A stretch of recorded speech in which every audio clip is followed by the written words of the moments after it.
भारतामध्ये सध्या लग्नसराई सुरू आहे आणि डिजिटल तंत्रज्ञानामुळे नातेवाईक असोत किंवा आपल्या मित्रपरिवारांना लग्नाचे आमंत्रण देण्यासाठी व्हॉट्सअपद्वारे आमंत्रण पाठवण्याचे प्रमाण वाढले आहे.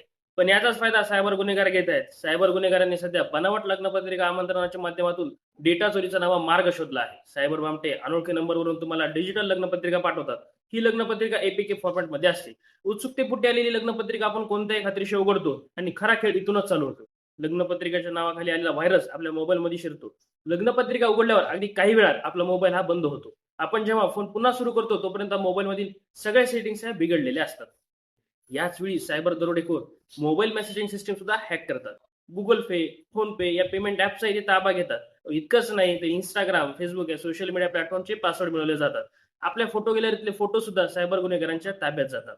सायबर गुन्हेगार बँक खात्यातल्या रकमेवर डल्ला मारण्याचा प्रयत्न तर करतातच, पण तुमचे बँक अकाउंट सुद्धा रिकामं केलं जातं. गुगल पे आणि फोन पे वरून ऑनलाईन खरेदीही केली जाते. याचा पत्ताही लागत नाही, कारण खरेदीचे अलर्ट देणारी मेसेजिंग यंत्रणा त्यांनी ताब्यात घेतलेली असते. त्यामुळे अननोन किंवा तुमच्या ओळखीच्या क्रमांकावरून आलेली कोणतीही फाईल लगेच डाउनलोड करू नका. आधी त्याची सत्यता तपासा. जर तुम्ही अशा फसवणुकीचे शिकार झालात तर तात्काळ 1930 या नॅशनल सायबर क्राईम हेल्पलाईनवर कॉल करून किंवा cybercrime.gov.in या पोर्टलवर तक्रार नोंदवा. याशिवाय आपल्या बँकेशी संपर्क करून आपले खाते तात्पुरते बंद करा आणि त्वरित बँक खात्याचे तपशील बदला. धन्यवाद.